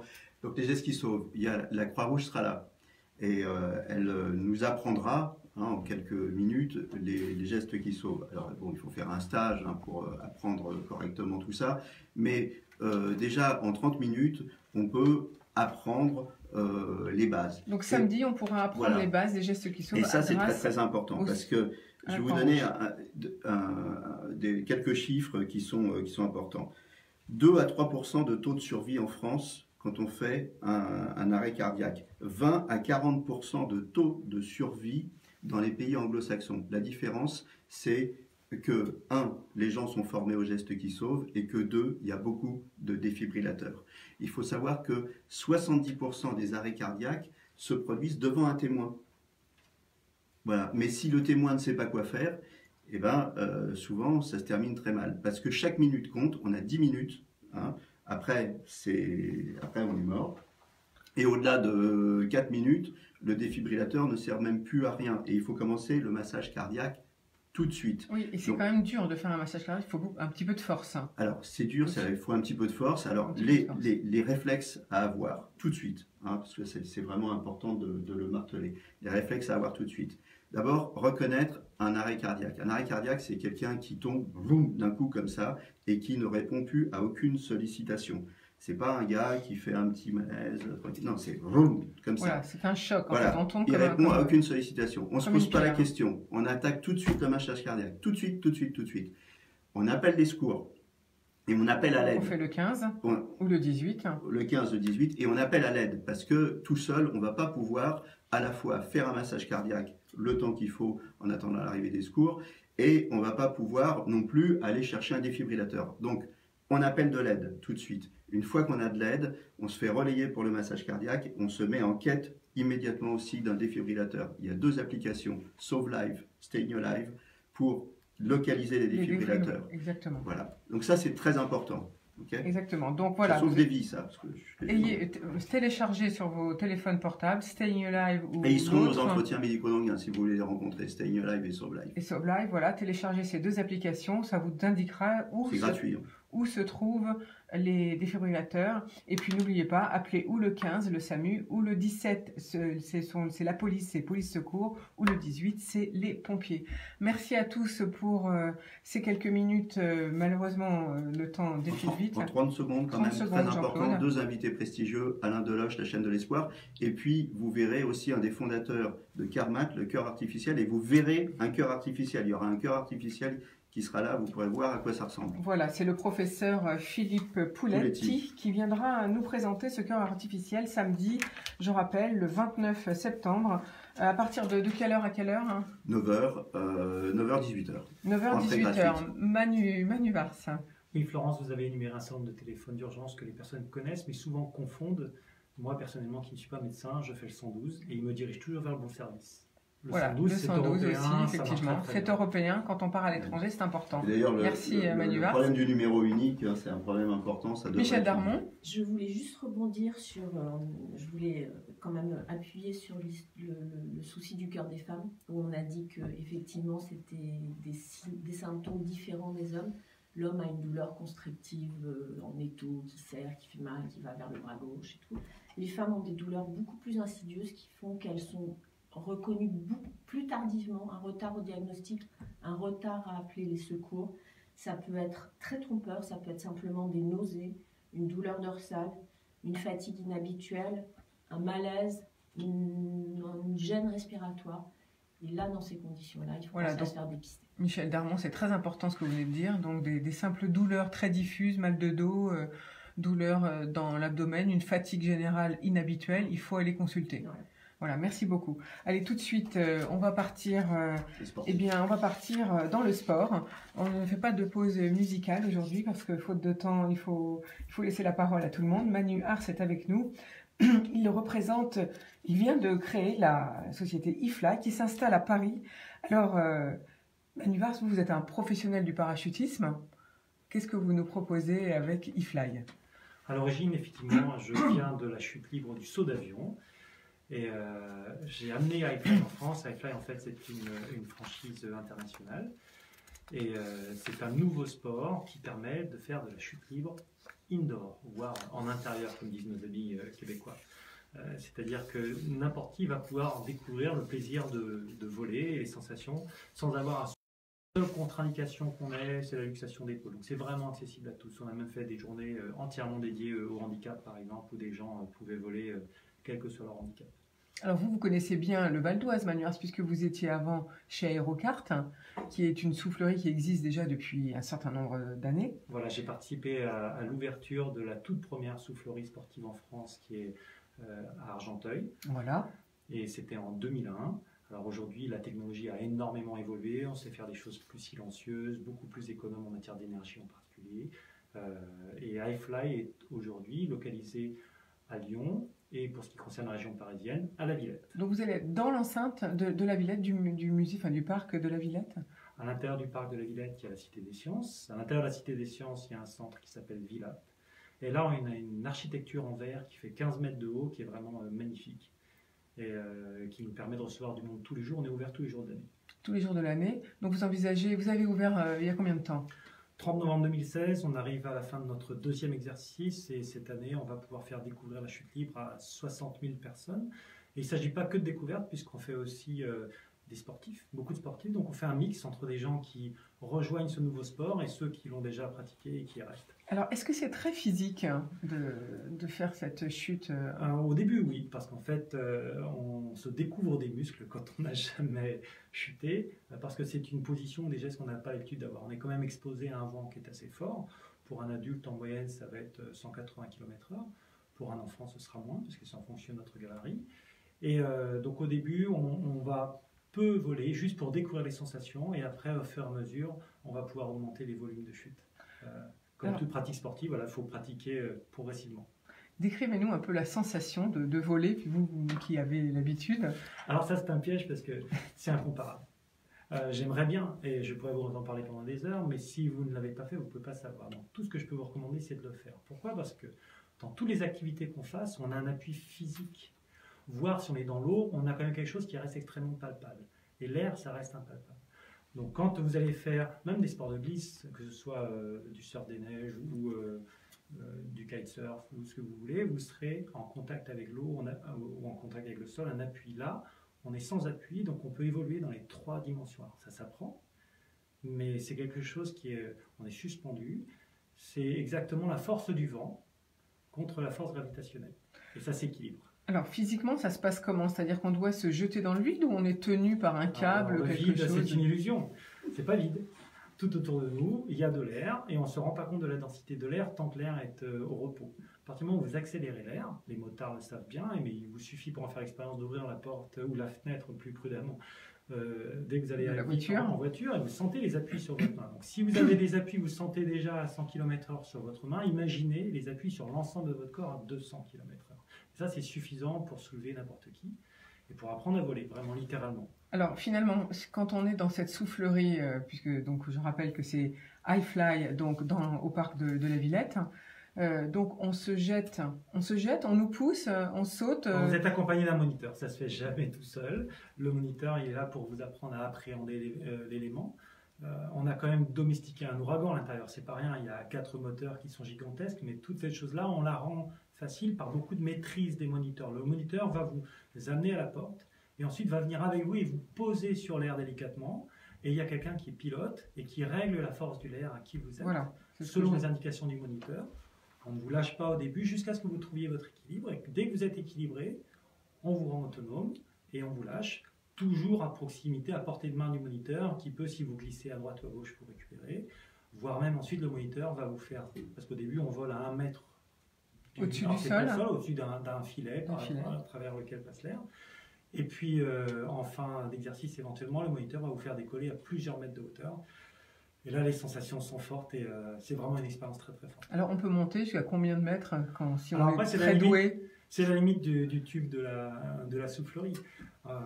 En saut d'avion, vous êtes limité dans le temps, parce qu'on ne peut pas chuter indéfiniment, mais pas dans l'espace, puisqu'on peut aller aussi loin qu'on veut. Alors que la soufflerie, c'est l'inverse. On est limité dans l'espace, puisqu'on est dans un tube d'un diamètre de 4,30 m. Et puis le nôtre va faire 17 mètres de hauteur. Mais on n'est pas limité dans le temps. C'est-à-dire qu'il y a des gens qui peuvent rester chutés longtemps, très très longtemps, bien plus qu'un saut d'avion. Et on peut monter pendant 10 mètres en fait dans cette soufflerie à peu près? Quand on est confirmé, oui. Le sommet de notre soufflerie, de notre tube est à 17 mètres. Donc on peut monter de 17 mètres si on est très doué. Enfin, si on est Avec confirmé. un peu d'expérience, c'est pas besoin d'être très très bon. Mais alors, par contre, si on est très mauvais, vous avez dit, on peut glisser sur le côté. Qu'est-ce qui se passe si on glisse sur le côté? Alors, le moniteur est toujours là avec vous, donc de toute façon, il va rien se passer. Non, mais il va rien se passer. Mais imaginons, on tombe. Ah, vous pouvez toujours imaginer le pire. Au pire, il y a un mur à côté de vous, donc prenez appui sur le mur. Ah oui, C'est d'accord. tout. Vous n'irez On peut pas se plus loin tenir. que le mur, c'est un mur de verre. Vous n'irez Voilà. pas plus loin que Il le n'y en a mur. pas qui sont sortis du tube, jamais. Non, ça se fait pas. C'est pas possible, non. Non, c'est suffisamment solide. Et donc, et ça coûte combien alors cette expérience? Alors, c'est à Parlons partir prix. de 45 €. Quel que soit l'âge. Oui, à partir vraiment de 5 ans. Donc, c'est vraiment tout le monde, tout le monde. Quand Non, mais dis je veux dire, c'est le même prix, quel que soit l'âge. Voilà, D'accord. parce que c'est surtout un temps de service, c'est le temps qu'on va passer avec vous. Et ensuite, si on parle de tarification, ça évolue parce que pour les sportifs, plus on pratique, moins ça coûte cher parce qu'on va pouvoir faire plus longtemps et surtout on va pouvoir partager le temps. À partir du moment où vous revenez voler, vous avez appris à voler, vous pouvez voler avec des amis. On peut voler à 2, 3, 4 personnes en même temps. Là, il y a une dimension ludique en plus qui s'installe. Bien sûr. Ça s'appelle du vol en bande organisée. Du vol en bande organisée, exactement. Alors Manu Vars, autre question maintenant, parlons un peu de votre modèle économique. Vous avez dit que c'était une franchise. Comment vous est venue l'idée et comment vous l'avez financée? Alors le financement, il est venu pour partie de la franchise et pour partie d'investeurs particuliers et ensuite pour partie d'entreprises. C'est de J'avais la 3 love money partenaires à l'intérieur et c'est un montage tripartite qui a été fait. Les souffleries, les modèles économiques seront différents à chaque fois. Des fois, ce sont des porteurs de projets qui font faire une levée de fonds auprès d'investisseurs privés et ensuite auprès des banques. Et sur certains sites stratégiques, ça peut être directement la franchise qui investit. Et pour Paris en particulier, c'est le cas puisque iFly Paris, c'est le navire étendard de la marque, c'est vraiment le sommet de ce qu'on sait faire et de ce qu'on sait montrer. Donc la franchise a tenu à être l'actionnaire principal de la soufflerie à la Villette, parce qu'elle est vraiment unique. Oui, parce qu'il faut dire qu'elle existe déjà à Lyon. Hein, vous êtes déjà basé à Lyon. Oui, on a ouvert les deux en 2016. Voilà. Donc, alors, si les gens sont intéressés, il faut taper IFLY sur Internet et on iFly, tombe. je vole. Voilà, si vous tapez iFly, vous allez nous trouver, ça c'est sûr. Ça s'écrit IFLY sur Internet et on vous trouve tout de suite et on choisit Paris, effectivement, parce que c'est magnifique au parc de la Villette. En plus, le public, les étrangers viennent également. Beaucoup, forcément, une ville touristique. En plus, on est ouvert au public, c'est-à-dire que même si vous êtes juste curieux, vous venez voir. Notre bâtiment n'est pas fermé. Donc on a des centaines de personnes qui viennent voir tous les jours parce que c'est un spectacle ouvert. Et en particulier, toutes les demi-heures, on a un moniteur qui fait une démonstration acrobatique. C'est assez impressionnant. Il faut s'inscrire à l'avance ou bien est-ce qu'il Bien y a sûr, des... si vous allez sur un court de Si tennis... on arrive comme ça tout seul, c'est pas il possible, faut avoir de la c'est chance. complet. La même chose qu'un court de tennis. Si vous arrivez sur un court de C'est tennis, il y complet. a de la place, vous avez de la chance. Mais en fait, comme on est très populaire, on est très demandé, Voilà, sur donc- tous les week-ends, il faut réserver à l'avance. Donc 45 €, vous l'avez dit, À c'est le partir prix. de 45 €. Après, c'est une question de durée de vol. C'est aussi une question de quand vous faites. Il y a des moments de la journée qui sont plus creux, des moments qui sont beaucoup plus Voilà, recherchés. donc moins cher dans les moments creux et un petit peu plus cher dans Tout à les fait. moments très demandés. Merci beaucoup Manu Vars. Avec plaisir. Quels sont vos besoins actuellement en tant qu'entrepreneur? Alors, on est un sport en création. La législation s'est intéressée à nous, donc il y a des caractères, un côté un peu contraignant, mais maintenant on discute avec les instances aussi bien fédérales que sportives. On a formé 11, c'est un ensemble d'exploitants de souffleries. On est un sport relativement jeune, mais on a créé une corporation des souffleries sportives et cette corporation nous permet d'être un interlocuteur reconnu de l'administration pour discuter de tous les sujets corporatifs, qu'il s'agisse des normes. Voilà, donc comme un syndicat professionnel, vous allez Tout fonctionner. à fait. Voilà. Et ça, c'est Pour parce expliquer ce que c'est que notre métier, parce qu'on est quand même ceux qui le connaissent le mieux, et les services de l'État sont assez réceptifs à notre écoute. Merci Manu Vars de nous avoir présenté, je rappelle, iFly Paris, donc cette soufflerie où vous pouvez apprendre à voler dans l'espace. Michel Darmon, J'ai une petite question à vous poser. Profitez-en. Justement, en tant que médecin, est-ce que vous disiez que la seule contre-indication était la luxation de l'épaule, ce qu'on peut comprendre? Aucune contre-indication, je dessine aussi à Stéphane, pas de contre-indication cardiaque. Troubles du Alors, rythme pour les- cardiaque, notamment il y a des jeunes qui sont exposés à ce genre de choses. Il n'y a pas C'est une besoin d'un C'est certificat. une activité qui est très douce. Oui, je sais, Très les douce, enfants et en le fait, font, on a- effectivement. Des médecins qui sont venus le regarder et qui ont conseillé au service de l'État de ne pas avoir de recommandations particulières. On pose quand même la question de gens qui pourraient avoir un défibrillateur, auquel cas ils peuvent se retourner vers leur médecin pour avoir un avis supplémentaire, c'est ce qu'on recommande. Mais vraiment la seule contre-indication, non, il y en a d'autres, c'est pas d'usage d'alcool, pas d'usage stupéfiant, ne pas être enceinte, ne pas avoir un bras dans le plâtre, mais voilà, ce sont des choses qui tombent un peu sous le sens. Mais pour le reste, rien de particulier. Ça, vous sans doute vous rappelez les conditions, je suppose, sur votre site internet. Bien sûr. Et vous demandez avant l'inscription, j'imagine. Oui, il y a juste une autorisation parentale pour les mineurs, ce genre de choses, mais qui sont, somme toute, pas des contre-indications. D'accord, merci beaucoup pour toutes ces indications qui étaient vraiment très importantes, effectivement. Il y a des cas où vous ne pouvez pas, malheureusement, faire de l'essai de vol dans l'espace. Allez, tout de suite, c'est mercredi. En tout cas, merci à vous 4 pour votre présence ce matin. Merci. Tout de suite, c'est spécial international, comme tous les mercredis. Pascal Boniface, aujourd'hui, directeur de l'IRIS, bien sûr, reçoit Jean-Pierre Filu, professeur à Sciences Po, qui, spécialiste du monde arabe, vient de publier Généraux, gangsters et djihadistes, une histoire de la contre-révolution arabe aux éditions La Découverte. Je vous le conseille. Il vous explique tout de suite le concept du système mamelouk. Faut mettre plus fort. Spécialiste du monde arabe et qui vient de publier Généraux, gangsters et djihadistes, histoire de la contre-révolution arabe aux éditions La Découverte. Jean-Pierre Filu, bonjour. Vous développez le concept de système mamelouk, un système très ancien qui remonte à l'histoire du monde arabe, mais qui, selon vous, s'applique au régime actuel. Oui, en effet, comme historien, j'essayais de donner un peu de profondeur de champ, de me placer dans le temps long et de montrer qu'il y avait des formes de précédents. Je ne pousse pas quand même trop loin le parallèle avec ce que je décris comme les Mamelouks modernes et donc le système qui a dominé l'Égypte et la Syrie entre 1260 et 1516. C'était un groupe d'esclaves affranchis qui parlaient très peu la langue locale, la langue arabe. Ils étaient souvent d'origine centra-asiatique ou caucasienne. Et ce qui m'a frappé, c'était le fait qu'ils étaient complètement absorbés dans leur lutte de pouvoir, que ces luttes de pouvoir constituaient en fait la dynamique principale de leur exercice du dit pouvoir. Et aujourd'hui, les Mamelouks modernes, ils ont une rapacité aussi en commun, mais je voulais montrer que leurs luttes de pouvoir sont souvent ce qui les anime, là où on voit les enjeux géopolitiques, les controverses idéologiques, et ces luttes de pouvoir sont souvent inexpiables, comme à l'époque des Mamelouks médiévaux. Alors comment vous définissiez les Mamelouks médiévaux? Alors c'est effectivement un groupe qui est illégitime, parce qu'il n'est pas d'origine locale, et qui, à la faveur des combats contre les croisés, contre les Mongols, combats qu'ils ont d'ailleurs remportés haut la main, s'est emparé du pouvoir en conservant un calife comme prête-nom, comme homme de paille. Et donc c'était eux qui avaient le pouvoir, donc en arabe sultan, le pouvoir effectif, d'où leur titre de sultan. Et aujourd'hui, ces généraux, ces maréchaux, ces colonels, comme on avait vu avec Kadhafi, ce sont aussi des sultans qui ont accaparé le pouvoir, mais non pas au nom d'un calife qui n'existait plus, mais au nom du peuple, avec un détournement tout à fait effrayant, vu qu'ils sont censés tirer leur légitimité du peuple, et le peuple est complètement mis au silence. Ça me permet aussi d'expliquer ce paradoxe apparent que ces Mamelouks modernes ont besoin, à intervalles réguliers, de plébiscites de confirmation, alors que ces élections n'ont absolument aucun enjeu.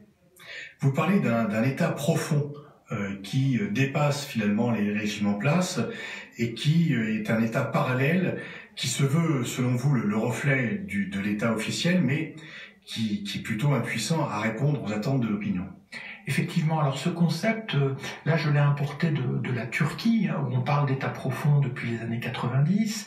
C'est l'alliance entre la police politique, le crime organisé, une justice dévoyée, dans une très sale guerre contre la guérilla du PKK, le Parti des travailleurs du Kurdistan. Et puis ce concept, il a été arabisé après le soulèvement démocratique de 2011, notamment en Égypte, où beaucoup d'observateurs ont vu la main d'un état profond qui manipulerait les mouvements plus ou moins violents contre la transition démocratique. Et effectivement, cet état profond, j'essaie de décrire dans le cas égyptien comment il s'est déployé entre 2011 et 2013, donc le renversement de Moubarak en 2011, le renversement du président élu Morsi en 2013, pour favoriser la restauration dictatoriale sous l'égide du maréchal Sissi.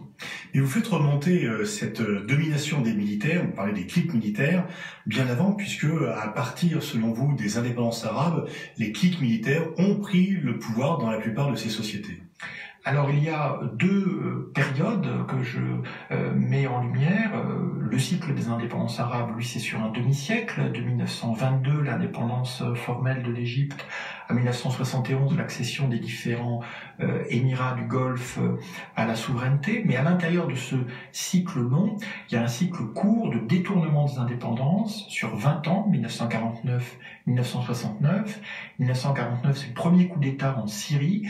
1969, c'est la prise du pouvoir par Kadhafi en Libye contre le roi Idriss, qui non seulement avait conduit le pays à l'indépendance, mais surtout avait maintenu son unité entre la Tripolitaine, le Fezzan et la Cyrénaïque. Et à chaque fois, on voit donc des cliques militaires qui ont peu ou pas contribué à l'indépendance, éliminer des élites nationalistes dont on peut penser ce qu'on veut, dire qu'elles sont corrompues quand on voit le degré de corruption actuel, c'est vraiment un euphémisme, mais en revanche, il est certain qu'elles étaient pluralistes, libérales, alors que ces régimes, portés par une vague tiers-mondiste, vont abdiquer les libertés dites bourgeoises ou formelles pour instaurer un système de parti unique ou hégémonique.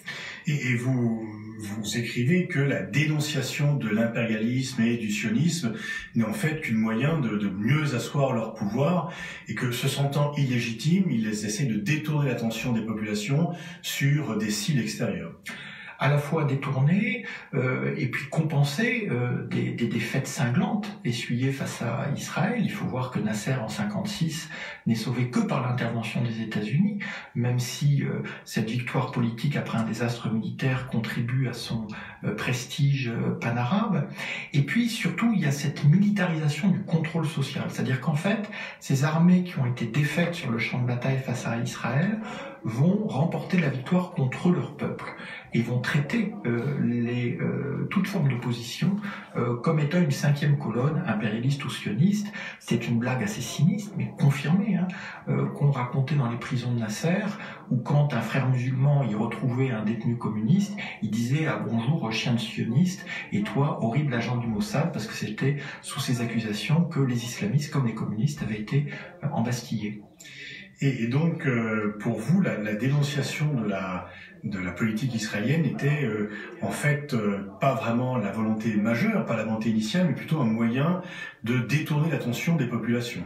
Et puis les luttes de pouvoir. Je reviens toujours aux luttes de pouvoir. C'est très clair en Syrie, où on a en fait une priorité absolue accordée par Assad et ses partenaires de l'époque à la défense du régime contre l'intégrité territoriale de la Syrie, à l'époque le Golan en 1967, mais c'est encore plus criant en Égypte, où en fait, de 56 à 67, Nasser est engagé dans un bras de fer avec son chef d'état-major, Amer, et en 67, au fond, c'est leur lutte de pouvoir qui alimente la montée aux extrêmes. Il faut savoir et rappeler, parce que c'est peu connu, que un tiers de l'armée égyptienne était engagé au Yémen en juin 1967, notamment les troupes d'élite. Donc à aucun moment Nasser n'envisage sérieusement le conflit avec Israël. Il s'est enfermé dans une bulle où ce qui lui importe, c'est de remporter la guerre de propagande contre Amer. On sait que ça conduira au désastre de la guerre des 6 jours. Qui était son concurrent national. Son concurrent national et en même temps son rival dans l'institution militaire. C'est là où je reviens à l'idée des Mamelouks. C'est-à-dire qu'il ne cesse de s'épier, de se tester, et Amer, peu après la guerre des 6 jours, va officiellement se suicider au cyanure, officieusement, selon ses partisans, être assassiné par les sbires de Nasser. Vous faites le même parallèle avec le régime syrien qui dénonce très vigoureusement le régime sioniste, mais qui en même temps n'est en rien une menace pour Israël. Non seulement c'est pas une menace, mais ça a été son garde-frontière le plus efficace. de 1974 à 2011, le Golan, pourtant territoire syrien occupé depuis 1967, a été parfaitement calme du point de vue des Israéliens, car le régime Assad, donc père puis fils, a rigoureusement respecté le cessez-le-feu vis-à-vis d'Israël. C'est ce que j'appelle le jackpot israélien. En fait, il permet de toucher une rente exceptionnelle, que l'on soit en état de paix avec Israël, comme c'est le cas de l'Égypte depuis 1979, ou qu'on soit toujours en état de guerre, comme c'est le cas de la Syrie, ce qui permet à la fois de mobiliser la médiation de Kissinger par exemple à l'époque, pour arriver à un cessez-le-feu, ou de mobiliser le soutien de l'Union soviétique puis de la Russie dans une confrontation qui reste globalement très artificielle. Vous évoquez aussi le cas algérien, où l'Algérie se montre toujours très solidaire verbalement des Palestiniens, et en même temps, lorsque Arafat et l'OLP a quitté Beyrouth, c'est à Tunis qu'ils se sont établis, non pas à Alger. Oui, étant entendu qu'il y a toujours eu une relation entre l'OLP et donc le FLN, Front de Libération Nationale, au pouvoir en Algérie pendant des décennies après l'indépendance, une relation très forte. Et faut pas oublier que c'est en novembre 1988 à Alger que l'OLP a proclamé l'État de Palestine pour une raison d'ailleurs assez simple, au-delà de la solidarité politique, c'est la défense aérienne de l'Algérie. Car le quartier général de l'OLP à Tunis avait été bombardé 3 ans plus tôt par Israël, et la Tunisie n'avait absolument pas pu réagir. Mais ce qui est fascinant, c'est de voir comment, en Algérie comme ailleurs, on instrumentalise la cause palestinienne pour assimiler l'opposition intérieure toujours à une 5e colonne, à une force étrangère. Et c'est évidemment une façon de la délégitimer. Hein, on l'accuse d'être au service de telle ou telle officine de renseignement, mais c'est aussi une justification, et ça je crois que je le démontre en détail, de cette militarisation et donc de l'extrême violence qui est exercée à l'encontre de l'opposition, même quand celle-ci est pacifique. Parce qu'en fait, l'état de guerre qui donc justifie l'ensemble des privations libertaires internes est pratiqué par des pays qui ne sont pas en guerre réellement, sauf avec leur population. Exactement. Et c'est cette guerre avec les populations qui est prioritaire pour les appareils militaires de ces mamelouks modernes, dont je rappelle que les performances militaires proprement dites sont souvent assez douteuses, voire carrément négatives. Pratiquement tout le temps, c'était plutôt une suite de défaites contre l'ennemi extérieur et de victoires contre ce qui est qualifié d'ennemi intérieur. Tout à fait. L'Égypte, évidemment, Israël, on l'a rappelé, mais l'aventure égyptienne au Yémen de 1962-1967 est un désastre militaire. Quant aux armées arabes, effectivement, on voit bien comment l'armée syrienne du temps du père en 1982 à Hama, donc du père Assad, aujourd'hui sous le fils Bachar, concentre ses frappes contre sa propre population. C'était le cas aussi de Saddam Hussein, qui n'avait pas réussi à arriver au-delà d'un match nul au sens propre avec l'Iran de 1980 à 1988, alors qu'il lançait périodiquement des campagnes de liquidation contre ces populations kurdes. Vous trouvez également des points communs, notamment dans ce système mamelouk, entre l'Égypte et la Syrie. Pourtant, ce sont 2 régimes tout à fait différents. L'un est lié à la Russie, l'autre l'est aux États-Unis. Mais vous y voyez des grandes ressemblances. Oui, alors, et là encore, ça renvoie, sans pousser encore une fois trop loin la comparaison, aux mamelouks médiévaux qui gouvernaient la Syrie et l'Égypte, comme à un moment Nasser a pu avoir sous sa botte de 1958 à 1961 la République arabe unie, ainsi qu'on appelait donc l'union entre la Syrie et l'Égypte. La Syrie n'était plus que la province nord de la puissance égyptienne. Ce qui est fascinant, c'est de voir que le positionnement géopolitique, les alliances avec effectivement les États-Unis ou la Russie ne changent rien au mode de fonctionnement interne. Alaa Aswany, le très grand écrivain égyptien, rappelait récemment que son pays est malheureusement dirigé depuis 1952 par le même régime. Et ce régime, il avait appelé au renversement des frères musulmans. Des frères musulmans, après être aujourd'hui tombé en disgrâce par rapport à l'actuelle junte du ci-devant maréchal Sissi. Et ce qui est fascinant, c'est de voir que quelqu'un comme Anwar Sadat, donc le successeur de Nasser en 1970, va complètement basculer ses alliances hein, en passant de d'une collaboration très étroite avec les soviétiques, et même une co-belligérance par rapport à Israël, à une Pax Americana donc avec Israël sous l'égide de Washington. Il va passer d'un soi-disant socialisme arabe à une libéralisation effrénée. Il va passer d'un partenariat donc avec les régimes dits progressistes à une alliance très étroite avec l'Arabie saoudite, sans que le fonctionnement interne ne change. Ce sont toujours les mêmes services de renseignement, toujours les mêmes structures jusqu'à aujourd'hui sous Sisi. Le parti unique devient parti hégémonique, mais enfin, on passe de 99,9 à 96% des voix, et le contrôle de la société demeure exercé par donc ce qu'on appelle dans un terme générique en arabe les mukhabarat, c'est-à-dire les services de renseignement, mais qui sont fondamentalement un instrument de quadrillage de la population. Mais vous estimez que la répression en Égypte est encore plus forte aujourd'hui qu'elle ne l'était du temps et de Sadat, de Moubarak et même de Nasser. Oui, c'est pourquoi aussi, tout en traçant cette histoire de la contre-révolution arabe qui fait rage depuis 2011, donc depuis le début du soulèvement démocratique, je décris un système, à mon sens, à bout de souffle. Parce qu'effectivement, la violence connaît une progression apparemment inexorable, que ce soit du côté de la répression gouvernementale, mais aussi en Égypte du côté des djihadistes de Daesh, qui n'ont jamais été aussi actifs et aussi puissants. Donc la répression augmente, le terrorisme augmente, et on ne voit pas de stabilisation, contrairement à ce que nous vendent ces régimes en disant, bon, certes, sur les libertés, nous sommes totalement restrictifs, mais au moins on garantit la sécurité. Or, on voit aujourd'hui que ces régimes n'arrivent plus à garantir un minimum de sécurité, d'ailleurs, y compris à leur noyau dur. Souvent, on explique la relative modestie de Sisi qui apparaît peu publiquement par son humilité naturelle. La réalité, c'est qu'il a peur. Et qu'il a peur, évidemment, de bains de foule, comme Assad, père ou fils, avait peur de ce type d'exercice, mais aussi tout simplement de se montrer en public. Il est vrai que Sadat a péri au cours d'un défilé militaire en 1981, alors que tout l'appareil de sécurité était soi-disant mobilisé pour le protéger. Vous écrivez en citant un économiste égyptien, Samer Suleiman, que l'histoire de l'Égypte durant les 25 dernières années, c'est celle du succès du régime et d'une faillite de l'État.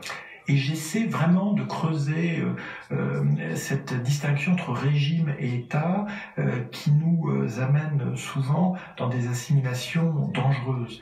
Non, Sisi n'est pas l'Égypte. Il est le régime qui domine l'Égypte aujourd'hui. Même chose pour Assad et pour leurs différents collègues au pouvoir. Et ce n'est pas la raison d'État qui les anime. Ce n'est pas le bien du pays, son développement, son avenir. C'est la raison du régime qui est très différente, qui a d'autres priorités. Et comme je l'ai souligné, les luttes de pouvoir sont parmi les priorités les plus criantes parce que c'est la survie du régime qui est en jeu. Et souvent, elle nous échappe.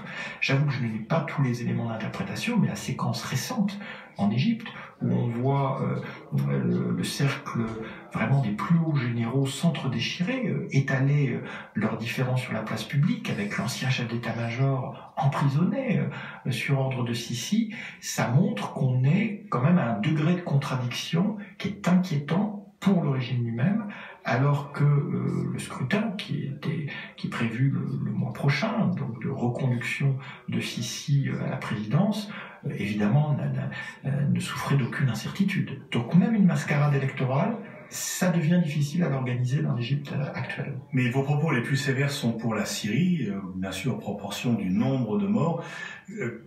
Quel scénario voyez-vous pour une éventuelle sortie de crise en Syrie? On voit que aucune solution diplomatique ne se dégage et que le nombre de morts augmente toujours. Et c'est vraiment votre constat le plus sévère parmi un nombre de constats assez sévères sur l'ensemble de ces régimes.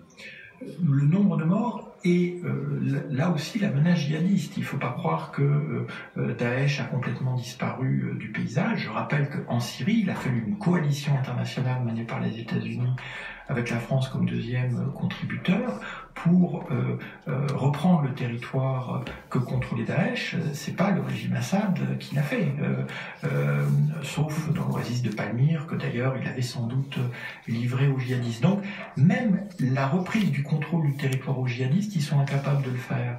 Et ce qui est assez, ce qui est un crève-cœur permanent en Syrie, c'est que Assad est au cœur du problème. Tant qu'Assad est là, la guerre continuera, on le voit bien, hein. Il y a une espèce de naïve surprise disant « Ah bon, mais la victoire contre Daesh est acquise » et pourtant la guerre continue de se poursuivre, voire de connaître une escalade en Syrie, bien sûr, parce que cette guerre d'Assad contre sa population, elle ne cessera qu'avec le départ d'Assad, et on ne voit absolument pas de commencement, de début de transition politique dans la configuration actuelle, où le soutien de la Russie à Assad reste inconditionnel. Vous êtes également sévère, pourtant vous militez pour la création d'un État palestinien, vous êtes également sévère, c'est-à-dire au contraire pour cela, avec l'actuelle direction palestinienne. Oui, mais je dirais qu'en comparaison des monstres que je viens d'évoquer, je le serai moins. Je souligne le fait que la direction palestinienne, dans le cas précis de deux drames concernant des réfugiés, hein, le camp de Yarmouk dans la banlieue de Damas, et puis la situation de Gaza en général, n'a pas fait tout ce qu'elle devait faire pour justement se mettre au service de ces réfugiés, essayer de sortir d'une tragédie absolue. Et on a aujourd'hui, hein, sur Gaza, on le voit bien, une forme de collaboration très claire sur le terrain entre Israël et l'Égypte pour poursuivre le blocus, mais aussi une direction palestinienne, hein, il faut le rappeler, qui, loin d'essayer d'alléger les souffrances de la population, a accentué les sanctions dans cette logique qui est terrible, que si les gens de Gaza vont très mal, peut-être qu'un jour ils se débarrasseront du Hamas. Ça n'a jamais marché nulle part, cette logique de blocus, et ça contribue effectivement à une tragédie qui se prolonge depuis plus d'une décennie pour les désormais 2 millions d'habitants de la bande de Gaza. Alors c'est un livre à la fois disons pessimiste, mais lucide et en tout cas vraiment monumental. Il y a quand même un facteur d'espoir dans votre livre, il se conclut par cela, c'est sur la Tunisie, sur lequel vous êtes, je dirais, plus optimiste que beaucoup de ce que l'on entend habituellement sur ce pays. Oui, alors j'insiste tout de suite, hein, je crois que tant que la Tunisie restera une exception dans un monde arabe livré à tant d'oppression, eh bien le modèle tunisien sera menacé. En même temps, je vois les fondamentaux de la transition institutionnelle en Tunisie. J'insiste sur la transition institutionnelle. Elle est effective et elle devrait être irréversible. C'est pourquoi il est assez inquiétant d'entendre les uns ou les autres militer en faveur d'une présidentialisation d'un régime qui a toutes les cartes démocratiques pour gérer ces conditions actuelles. Mais la transition sociale, elle reste complètement à faire. Et on le voit, je le souligne, quand 5 ans après la Révolution, 7 ans après la Révolution, il y a quelques semaines, dans les régions mêmes qui ont vu le soulèvement contre Ben Ali naître, on a des mouvements sociaux très importants. Il est incompréhensible que les autorités tunisiennes continuent d'être absorbées dans leur combination entre Tunis, Carthage et la Marsa et n'accordent pas une priorité absolue au partage des ressources et au développement de la Tunisie de l'intérieur. Mais les moyens existent en Tunisie et surtout, on a les outils institutionnels pour mener ces réformes en profondeur, alors qu'ailleurs, on a blocage immédiatement du fait de la nature des régimes. L'autre motif d'optimisme relatif, c'est l'épuisement que je mentionnais plus tôt de ces cliques au pouvoir qui n'arrivent même plus à produire la sécurité élémentaire pour laquelle elles ont effectué leurs différents putschs. Et en même temps, je suis très frappé dans tous mes séjours dans le monde arabe de la maturité de la jeunesse qui a participé au soulèvement de 2011 et des années suivantes, qui en a beaucoup souffert, soit dans sa chair, soit parce que certains, voire beaucoup de leurs proches, ont été éliminés ou ont dû s'exiler, mais qui a été à une telle école dans cette période, aujourd'hui, elle est capable d'envisager l'après. Ce ne sera pas pour tout de suite, et ce qui me frappe, c'est partout la réflexion sur la non-violence. Est-ce que justement, par rapport à des systèmes aussi monstrueux, la non-violence n'est pas une arme stratégique? C'est quand même la non-violence qui a fait tomber Ben Ali, qui a fait tomber Moubarak, et dans le cas des Palestiniens, c'est quand l'intifada était non-violente qu'elle a accompli les avancées les plus importantes pour la cause palestinienne. Donc une lueur d'espoir, mais pas dans l'immédiat. On peut être tout à fait surpris, et là aussi, par l'accélération. Essayant de suivre quand même assez correctement les développements, je vois maintenant que chaque jour, chaque semaine, se passent des séquences qui avant auraient pris plusieurs mois. Et donc, il ne faut absolument pas croire qu'on est à l'abri d'une grosse surprise. L'instabilité qui est nourrie par les luttes de pouvoir au sommet, à mon avis, pourrait être le facteur le plus troublant, donc un régime tombant tout simplement parce que, à sa tête, les luttes de pouvoir sont devenues ingérables.